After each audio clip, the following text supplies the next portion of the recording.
খুব সঠিকভাবে বিরোধী দলীয় নেতা বলেছেন এই দেশের শিক্ষা অঙ্গন বা ছাত্রদের কথা।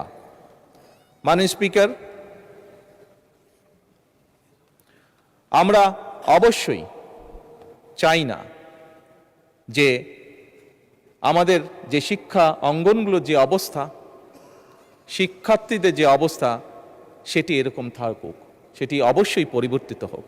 মাননীয় বিরোধী দলীয় নেতার এক সন্তান ব্রিটেনে থাকেন। যেভাবেই হোক রাজনৈতিক কারণে বহু বছর আমাকেও ব্রিটেনে থাকতে হয়েছিল। আমি দেখেছি সেই দেশের স্কুলগুলি কেমন। যখন স্কুলগুলো দেখতাম, সেই দেশের স্কুলের বাচ্চাদেরকে দেখতাম, এই বাংলাদেশের একজন নাগরিক হিসাবে রাজনীতির সাথে জড়িত আছি বলেই খুব স্বাভাবিকভাবেই মনে হতো, আহা, আমার দেশের স্কুলগুলো কেন এমন হতে পারে না।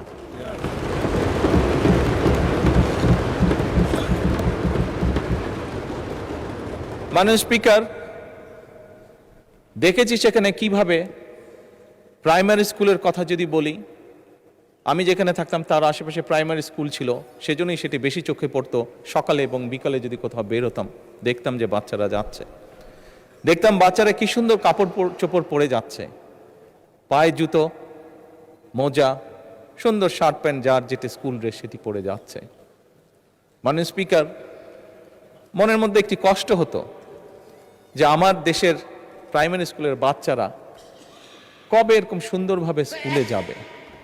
মাননীয় স্পিকার, প্রাইমারি স্কুলের টিচার 2-4 জন যাদেরকে চিনতাম, দেখতাম যে তারা কি সুন্দরভাবে বাচ্চাদেরকে ক্লাসে শিক্ষাদান করছে।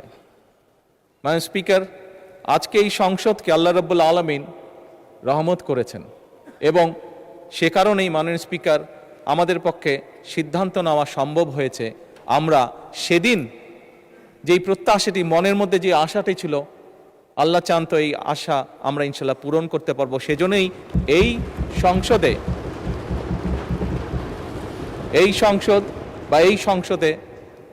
মাধ্যমে যে সরকার গঠিত হয়েছে, মাননীয় স্পিকার, এই সরকার সিদ্ধান্ত গ্রহণ করেছে এবং কাজও শুরু করেছে।